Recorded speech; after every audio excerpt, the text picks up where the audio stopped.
Welcome back to Dead Reckoning, the Human Life Expectancy channel. In our videos, we've highlighted the reality that Homo sapiens is now in the position to decide how we and other animals should evolve. The next obvious question is, to what end? What should we do with this first-in-the-universe capability? To our knowledge, anyway. Failing to rise to this occasion and allowing these choices to be made in a way that benefits only the few who are first to make them would prove to be our species' worst mistake and largest missed opportunity. However, because this capability is new, there seems to be a tremendous gap in our thinking about what we are achieving and should achieve as a species going forward. The shockingly bold objective of this obscure little video is to explore how we might fill this gap. We'll explore what objectives we might now want to adopt to better achieve our individual and collective objectives. In his classic book, The Expanding Circle, philosopher Peter Singer argues that altruism began as a genetically based drive to protect one's kin and community members, but has developed into a consciously chosen ethic with an expanding circle of concern for those included in moral considerations. The idea is that if we're able to meet our individual needs, our objectives will naturally evolve to broaden our concern for others. This results in 4 fundamental objectives as we broaden the circle of our moral concern to include more people and life forms. The first objective is to survive as individuals. As creatures, our first imperative is to stay alive. The objective reigns supreme for all life on Earth and is engaged in this timeless daily struggle to survive.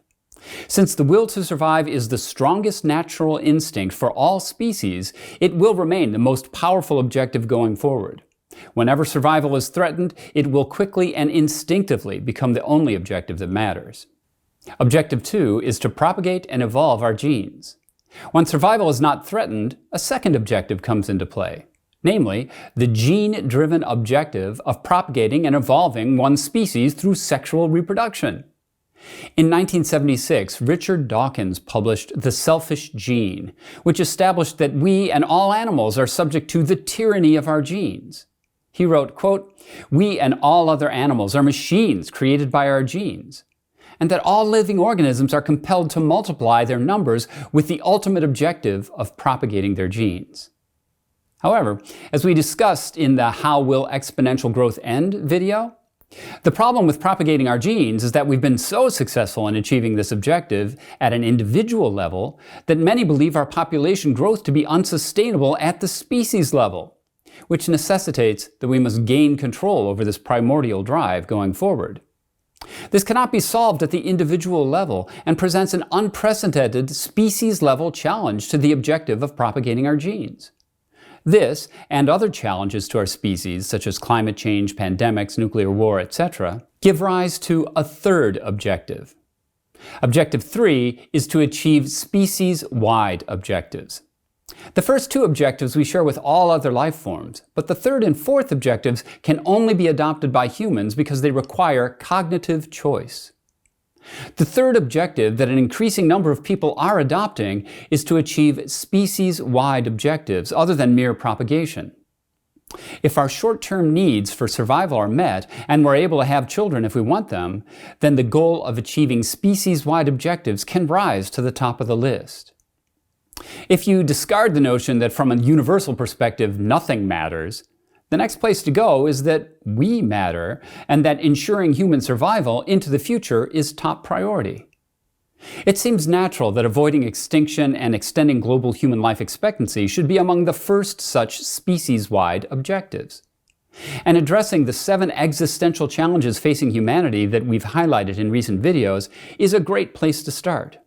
As we've argued, individual or local perspectives will prove insufficient to meet these and other existential issues.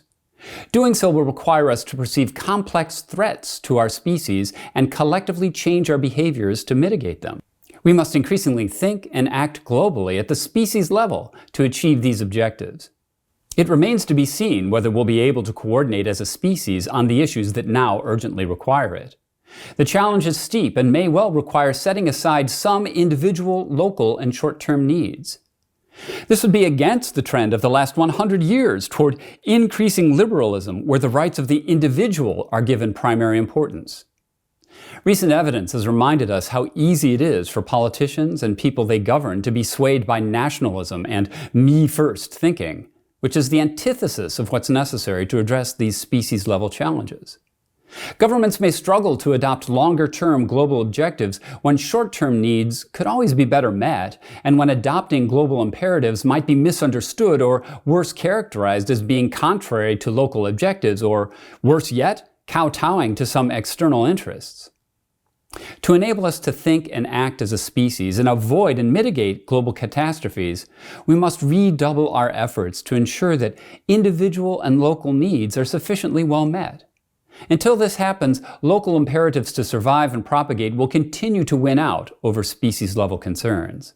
We're in a race to satisfy the fundamental needs of humanity across the globe so that we can build the political support necessary to enact species-wide policies to stave off extinction and save our species.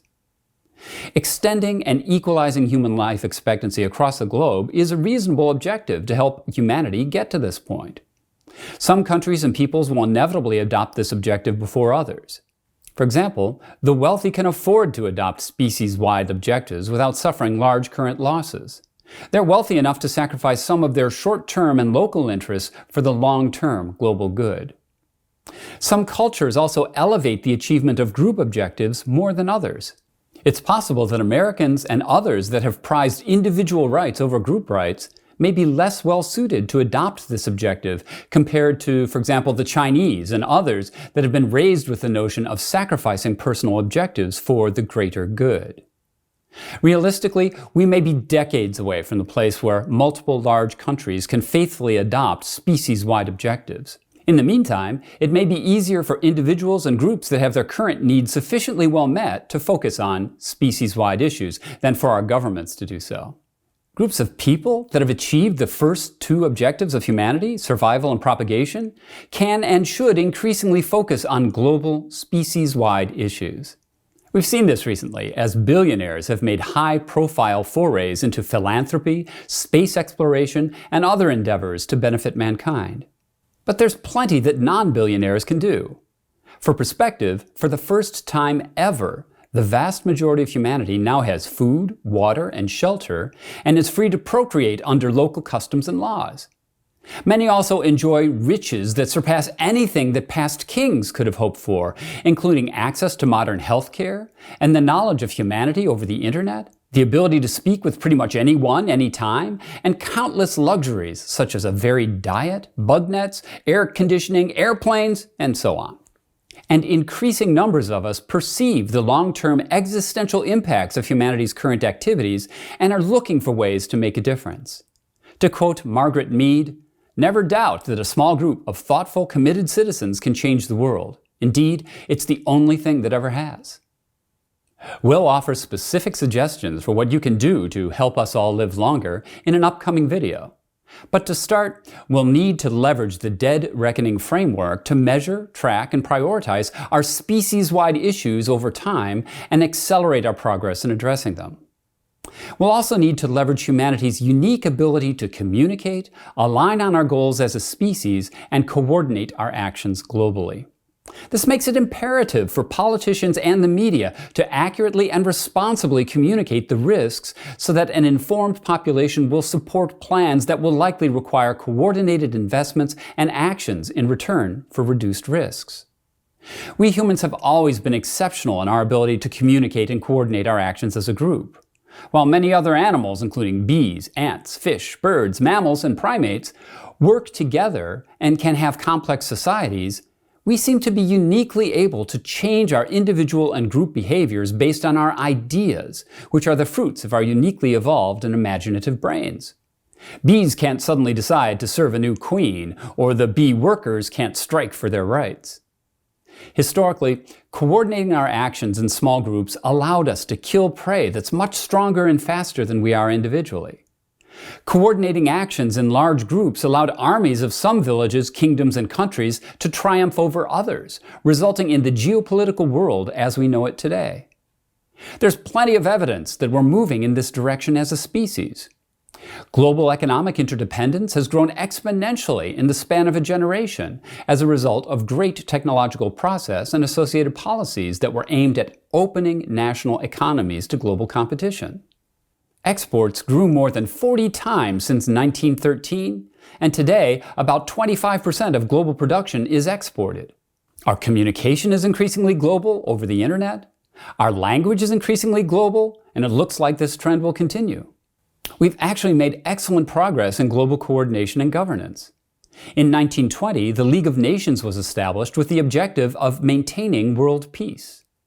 In 1945, the League of Nations was succeeded by the United Nations, which aims to maintain international peace and security, develop friendly relations among nations, achieve international cooperation, and be a center for harmonizing the actions of nations. Today, the UN is the largest, most powerful intergovernmental organization in the world. It now has 193 member states, representing almost all of the world's sovereign states. This makes it a suitable place for nations to coordinate actions on the 7 human existential issues. However, the power of the UN must be granted by the member states, and the recent trend toward nationalism has weakened the UN's ability to act on our core existential issues. Some want the UN to play a greater role in world affairs, while others want its role reduced to humanitarian work. Generally, southern nations tend to favor more empowered UN with a stronger General Assembly, allowing them greater voice in world affairs, while northern nations prefer an economically laissez-faire UN that focuses on transnational threats such as terrorism. This is bad news because the societies in the northern nations are responsible for more than their share of the actions that have created the existential issues in the first place. This sets up a "we did it, but you need to do something about it" dynamic that can lead to gridlock. Still, in evaluating the UN as a whole, Jacques Fomerand writes that the accomplishments of the United Nations in the last 60 years are impressive in their own terms. Progress in human development during the 20th century has been dramatic, and the UN and its agencies have certainly helped the world become a more hospitable and livable place for millions. The UN remains one of the best, broadest avenues for global coordination and cooperation on the existential issues that humans now face. It's important to note that we don't have to go all the way and turn our backs on our local and national interests. We only need to balance personal rights or national autonomy on those few issues that could cause massive harm to our species and must be coordinated globally. The 7 existential challenges, again, human population growth, climate change, pandemics, nuclear weapons, natural cataclysms, global food supply transformation, and volitional evolution, are the right place to start. Fortunately, there are examples that species-level needs can win out over personal and local needs in each of these areas. Under human population growth, we've highlighted that the human fertility rate has recently undergone an unprecedented reduction across the globe. Birth control is now much more widely available and practiced around the globe, allowing individuals to choose whether or not to have children. This domination of our thoughts over our primordial drive to procreate is a profound marker of our progress as a species. On climate change, the 1989 Montreal Protocol to protect the Earth's ozone layer by banning CFCs is widely considered to be the most successful environmental protection agreement. In 2015, 196 nations came together under the Paris Agreement to transform their development trajectories so that they set the world on a course toward sustainable development, aiming at limiting warming to 1.5 to 2 degrees Celsius above pre-industrial levels. On pandemics, the establishment and ongoing funding of the World Health Organization in 1948 was a huge step forward. It resulted in the eradication of smallpox in 1980 and the ongoing management of AIDS, malaria, and many other diseases. It also provided global coordination on the development and deployment of the COVID vaccines, saving millions of lives. We've also made great progress in nuclear weapons. Starting in 1970 with the Nuclear Non-Proliferation Treaty, many treaties restrict the development and testing of nuclear weapons. On natural cataclysms, tremendous progress has been made in collecting and sharing information on natural global threats, including weather satellites and monitoring, seismic information for earthquakes and volcanic activity, tsunami alarms, the international search and monitoring of meteors and near-Earth objects, NEOs. On food production, the use and sharing of new fertilizers and crops globally created the global green revolution in the 1950s and 1960s, greatly expanding our ability to feed humanity. And finally, on genetic engineering, we've created genetically modified organisms, GMOs, that further enhance our abilities to feed ourselves. Genetic engineering was also key to developing vaccines for COVID-19 and is opening up possibilities to cure many diseases and perhaps even aging itself. We're also starting to coordinate on the use of gene drives to control mosquitoes and other species that threaten humanity. We must continue to build on these important efforts. We should also broaden who we mean when we say we are concerned about our survival into the future. Of course, we should include all people, all ages, sexes, and races. Yet, in far too many countries, only a subset of people are involved. As a result, decisions are not fully representative and often further entrench those who are currently in positions of power. We should of course reflect both men and women. In most countries, men still dominate political decision-making, despite the fact that women make up over half of the population. This is especially inappropriate on existential species-wide issues. Since, among many other things, only women can bring children into the world, they're likely to have a different and important perspective on these existential issues. There's plenty of evidence that this is true. In the United States, women and men consistently differ in their vote choice, party identification, and policy preferences. These differences, often called gender gaps, have existed for quite some time, at least since 1980, for vote choice and earlier for many policy attitudes. Such gaps involve women leaning more liberal than men on many policy issues, with women being more likely to vote for Democratic candidates. For example, in the 2020 U.S. presidential election, exit polls showed that Republican President Trump won 42% of women's votes and 53% of men's votes, an 11% gender gap. Women are more likely than men to see civility and compassion as essential qualities for leaders.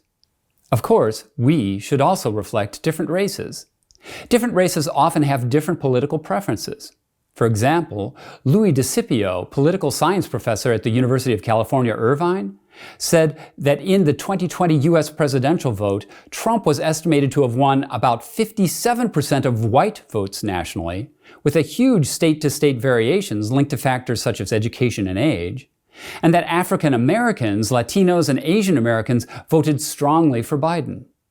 Also, in the U.S. 2020 presidential election, 70.9% of white voters cast ballots compared to only 58.4% of non-white voters, a disparity that will worsen with new restrictive voting laws.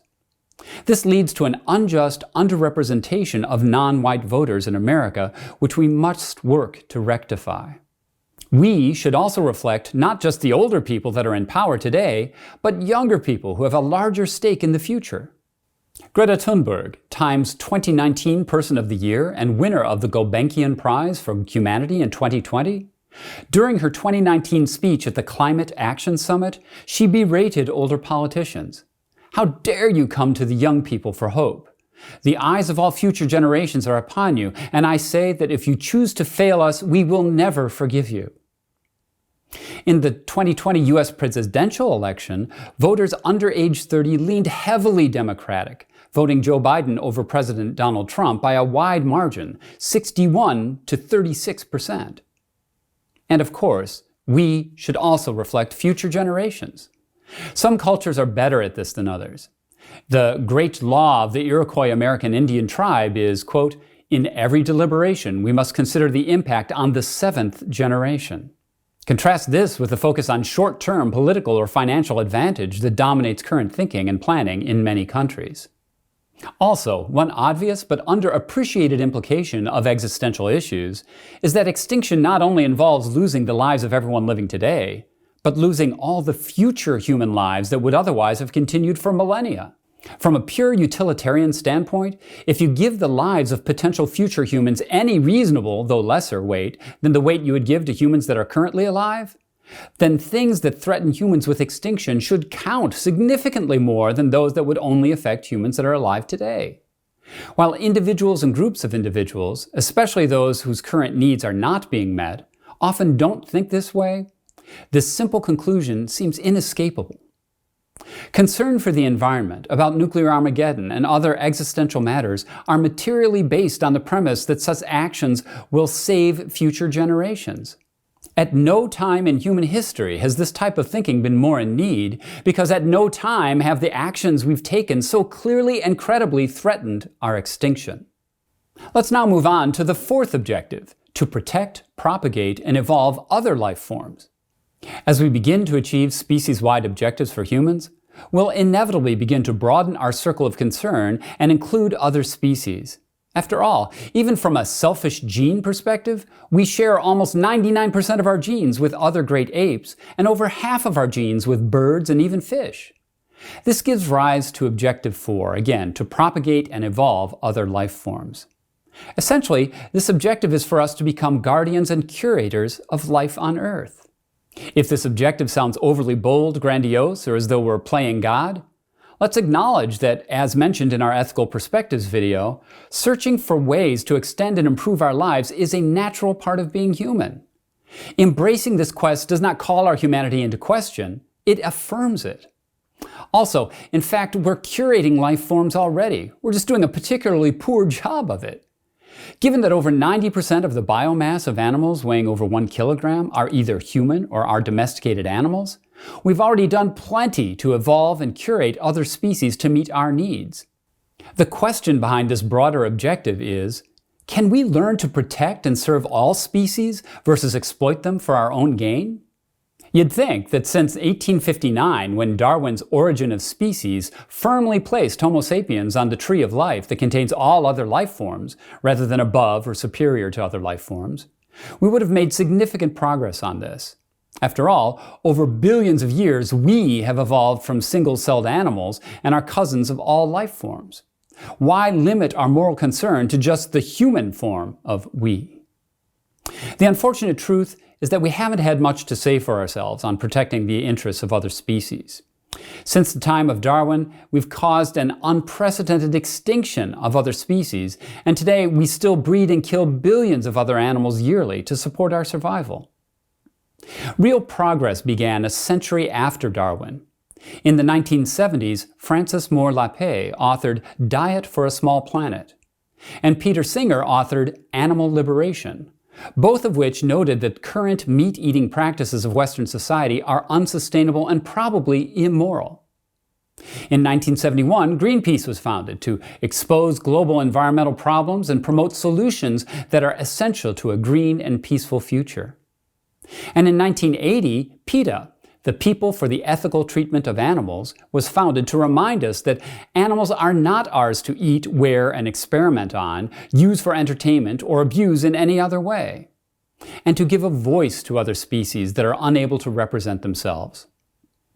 Also, in 1990, Carl Sagan's book, Pale Blue Dot, was inspired by a picture of the Earth taken by the Voyager 1 spacecraft from the fringes of our solar system. He argued, quote, "Our posturings, our imagined self-importance, the delusion that we have some privileged position in the universe are challenged by this point of pale light." And he urged us to consider the interdependencies of all life. Many others have argued and acted for the promotion and the rights of other species. Also, since other life forms greatly outnumber Homo sapiens, the same argument suggests that this fourth purpose will likely ascend in importance going forward if our reason, compassion, and abilities to feed ourselves and live our lives without harming animals allows. Today, we're still wildly inconsistent in our concern for other species. Many of us eat pork and beef and wear leather shoes, yet we prize our dogs and cats as family members. Also, funding for endangered and threatened species is not only insufficient, but also highly disproportionate among species. One study showed that from 1998 to 2012, over 80% of U.S. government spending went to support only 5% of all listed species, mostly types of salmon and sturgeon, whereas 80% of all listed species shared less than 5% of all funds. So clearly, the dead reckoning framework could be applied here as well. So why are we so inconsistent? Probably because we're human, inherited the habits of using animals as we do, and many of us don't see reasons to change. It's of course true that many life forms, including humans, evolved to consume other life forms, and this is certainly not the fault of any one species or group or individual. However, the reasons to change are becoming increasingly apparent. As we've shown, our excess consumption of meat is literally killing us and driving the extinction of many other species. As Homo sapiens, we have the ability to choose what we do. The fact that we're not responsible for our having evolved to prey on other life forms does not excuse us from doing so now that we have the awareness of its cost and have an increasing array of viable alternatives. Our unique position as the drivers of the Anthropocene era invites and requires us to acknowledge the interdependency of life and broaden our circle of concern to represent other life forms, not just Homo sapiens. So in sum, our humble first shot and an answer to the huge question, to what end should we evolve ourselves and other species, is that we should progressively attempt to achieve 4 species-wide objectives. As we'll see in our next video, not only are our objectives broadening as a species, our species is itself evolving quickly. In the meantime, please hit the like button below, subscribe to the Human Life Expectancy channel to make sure you don't miss our next videos, and post comments for the topics you'd like to have us cover. Thanks for joining us. Until next time, as we say at Human Life Expectancy Inc., Hi Hua! Do what you can to help yourself and help us all to live longer.